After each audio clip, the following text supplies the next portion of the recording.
Hello everyone good morning. आउ एक study blog सहित स्टडी लाइफ चैनल को आपण मानक बहुत बहुत स्वागत। केमिति अछंती समस्ते? आशा करुछि समस्ते बहुत भलरे थिबे। मोर मॉर्निंग आज सकाळ 4 रे आरंभ हैला। आ मु सकाळू पत्र पत्रिका ऊपर पढुथिली। आ कम दिन रहिला एग्जाम। एई केतेटा दिन भितरे आमे टाइम को केमिति मैनेज करिबा, केमिति आमे अधिका टाइम आम स्टडी को दे परिबा।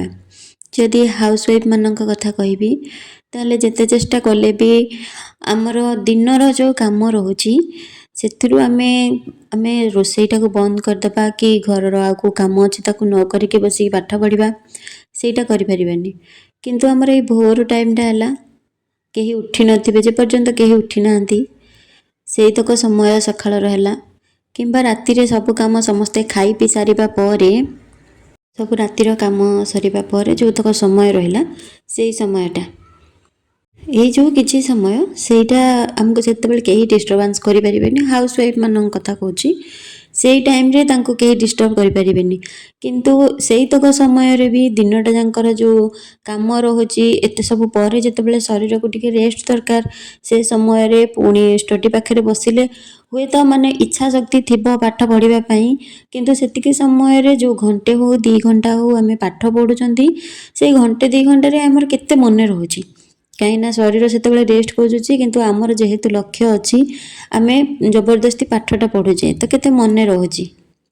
पुणी सबु बेले जे समान रहइबो परिस्थिति सेटा नुह, केतेबेले देह खराब रहिबो, केतेबेले देह मन सब भल थिबो हेले कहार कथाबार्ता को नहीं के भी माइंड अपसेट हो जाए, पढ़ी हुएनी, एमिति एमिति रे दिन चली जाए। तो हाउसवाइफ टे केतेबेले पढ़िबो केमिति पढ़िबो जे तार सब मने रहिबो। आ कम दिन रहिला एग्जाम तो सेथि पई ता पूर्वरु जे एग्जाम रो गोटे टेंशन सेटा को माइंड रे आननी, जे गोटे मोर एग्जाम अछि सेटा माइंड रे आननी। ता पूर्वरु भाबो जे जो घर रो काम रहूची एटा तो मु निहाती करिवि, किंतु घर रो काम रो मूल्य कोन सब दिन तो करिवि। ए 9 तारिख एग्जाम सरी गला परे पुणी 10 तारिख रे भी तो घर रो काम हबो, तो जेमिति घर रो काम चलीछि सेमिति घर रो काम ही चलीथिबो। किंतु ए 9 तारिख सरी गला परे मु जदि आउ घंटाटे बसिकी पढ़िबी कोथि पई पढ़िबी, तो सेटा को माइंड रे आग रख घर रो काम करिवार अछि कर। एबे प्रेशर बेसी दियोनी घर रो काम पई कि एग्जाम रो प्रेशर भी नियोनी, काइना जदि एग्जाम रो टेंशन टा को मुंडे रखिबा घर रो काम सहित एग्जाम रो टेंशन ता परे जो घंटाटे कि 2 घंटा भी पाठ पढ़िबा पई मिलुची सेतिकी समय रे किछि मने रहइबनी पाठ। तो सेति पई कहूची जेतिकी भी समय मिलुची जेतिकी भी पढुचे 2 घंटा भी पढुचे से 2 घंटा जेंति जेतिकी पाठ पढुचे हमर जेंति मने रहू सेतिकी जदि हेजबो ताले 8 दिन रे आमे जदि प्रतिदिन 2 घंटा पढ़िबा आमे गुडाय पाठ मने रखि पारिबा।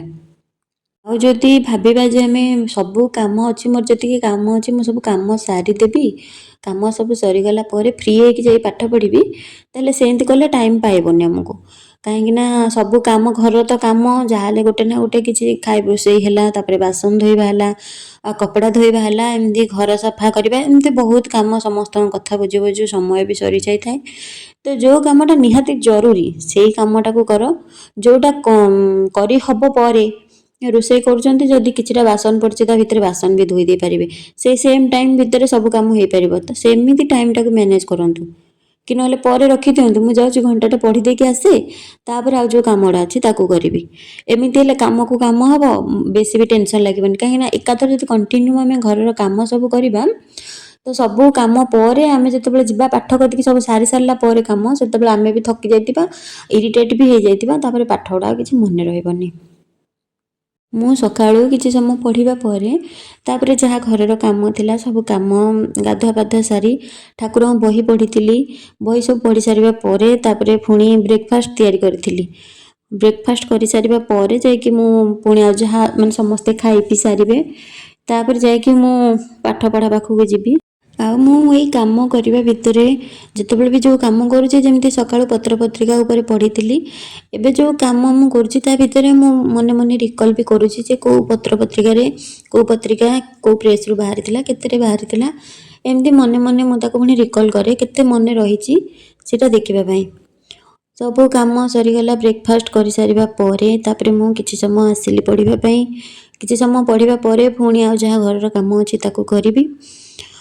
ତ ମଝିରେ ମଝିରେ ମୁଁ ଗ୍ୟାପ୍ କରି କରି ହିଁ କାମ ଯାହା ଯେମିତି ଅଛି କରୁଛି। ଟିକେ ମଝିରେ ଅଧଘଣ୍ଟେ 45 ମିନିଟ୍ର ପଛେ ହଉ ଆସିକି ଟିକେ ପାଠ ପଢ଼ୁଛି।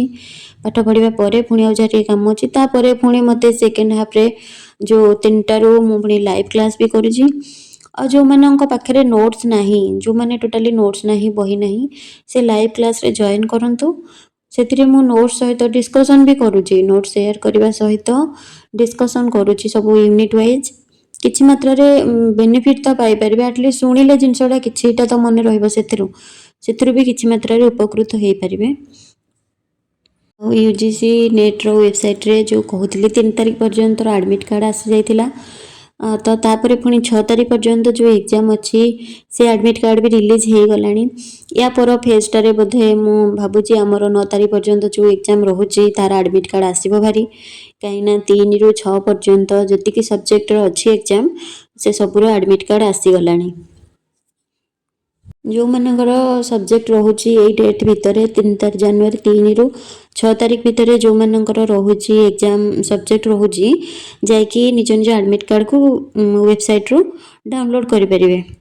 ତ ୟା ପର ଯେଉଁ ଆସିବ ଆଡ଼ମିଟ୍ କାର୍ଡ଼ ଆମ 9 ତାରିଖ ପର୍ଯ୍ୟନ୍ତ ଏକ୍ଜାମ୍ର ଆସିଯିବ। ଆମେ ତ ଜାଣିଛେ ଆମର ଏକ୍ଜାମ୍ ଅଛି 9 ତାରିଖରେ। ଆଡ଼ମିଟ୍ କାର୍ଡ଼ ଆସିବା ପର୍ଯ୍ୟନ୍ତ ଆଉ କାହିଁକି ଅପେକ୍ଷା କରିବା, ଆମେ ସେ ପର୍ଯ୍ୟନ୍ତ ପାଠ ପଢ଼ିବା। ଯେତିକି ଆମ ପାଖେ ସମୟ ରହୁଛି, ଯେତିକି ଆମ ପାଖେ ସମ୍ଭବ ଆମେ ଚେଷ୍ଟା କରିବା ଯେ ସେତିକି ଆମେ ଆମର ବେଷ୍ଟ ଦେବା ପାଇଁ। ତାପରେ ରେଜଲ୍ଟ ଯାହା ହେବାର ଥିବ ହେବ, ତାକୁ ଆଉ ତ କେହି କରିପାରିବେନି। ଆମ ହାତରେ ବର୍ତ୍ତମାନ ଅଛି କେବଳ ପରିଶ୍ରମ। ଆଉ ଯାହା ଘରର କାମ, ଲଞ୍ଚର ରୋଷେଇ ଫୋଷେଇ ସବୁ କରିବା ପରେ ମୁଁ ଆଉ ତାପରେ ଲାଇଭ୍ କ୍ଲାସ୍କୁ ଯାଇଥିଲି। ଆଉ ପଢ଼ିପାରିନଥିଲି। ତାପରେ ଯାଇ ସନ୍ଧ୍ୟାରେ ମୁଁ କିଛି ସମୟ ପଢ଼ିଥିଲି। ବେଶୀ ସମୟ ପଢ଼ିପାରିନଥିଲି। ତ ମୁଁ ରିଭିଜନ୍ ହିଁ କରୁଛି। ଯେମିତି କହିଥିଲି କି ମୁଁ ୟୁନିଟ୍ ମୋର କମ୍ପ୍ଲିଟ୍ ହେଇଯାଇଛି ସବୁର ନୋଟ୍, ଆଉ ମୁଁ ତାକୁ ପୁଣି ରିଭିଜନ୍ କରୁଛି ଆଉ ଥରେ। ସମସ୍ତଙ୍କ ଲାଇଫ୍ରେ ସମସ୍ୟା ଅଛି। ସମସ୍ତଙ୍କର ନୁହଁ କି ଠିକ୍ରେ ରହିଯାଉଛି ପରିବେଶ, କି ସମସ୍ତଙ୍କର ପରିସ୍ଥିତି ବି ସମାନ ନୁହଁ। ସମସ୍ୟା କିଛି ନା କିଛି ସମସ୍ତଙ୍କ, ଗୋଟେ ଷ୍ଟୁଡେଣ୍ଟ ଲାଇଫ୍ରେ ବି ସମସ୍ୟା ଅଛି, ଗୋଟେ ହାଉସ୍ ୱାଇଫ୍ ଲାଇଫ୍ରେ ବି ସମସ୍ୟା ଅଛି। ସମସ୍ତଙ୍କ ଲାଇଫ୍ରେ ସମସ୍ୟା ରହିଛି। ଆମେ ଯଦି ସେ ସମସ୍ୟାଟିକୁ ଧରିକି ରଖିବା, ଆମେ ସେଇ ଟାଇମ୍ରେ ଯେଉଁ ଟାଇମ୍ରେ ପରିଶ୍ରମ କରିବା କଥା ସେ ଟାଇମ୍ରେ ଆମର ପରିବେଶ ଭଲ ନାହିଁ, ଆମର ପରିସ୍ଥିତି ଭଲ ନାହିଁ, କି ଏ ସମସ୍ୟାରେ ମୁଁ ଏଇ ସମସ୍ୟା ଦେଇକି ଗତି କରୁଛି, ମୋତେ ସମୟ ହେଉନି ପଢ଼ିବା ପାଇଁ, ଏସବୁ ଯଦି ଚିନ୍ତା କରିବା ବସିକି ତାହେଲେ ସମୟ ଚାଲିଯିବ, ଆମେ କିଛି କରିପାରିବାନି। ଦେଖୁ ଦେଖୁ ତ ଗୋଟେ ବର୍ଷ ଟୋଟାଲି ଚାଲିଗଲା। ତ ଆମେ କେତେ କ'ଣ ପରିଶ୍ରମ କରିଛେ। ଆଉ କମ୍ ଦିନ ରହିଲା ଏକ୍ଜାମ୍।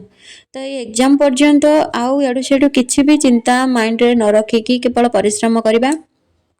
ଯଦି ଆମର କର୍ମ ଠିକ୍ ଅଛି, ଯଦି ଆମର ପରିଶ୍ରମ ଠିକ୍ ଅଛି, ତାହେଲେ ଆମେ ନିଶ୍ଚିନ୍ତ ଭାବରେ ସଫଳ ହେଇପାରିବା।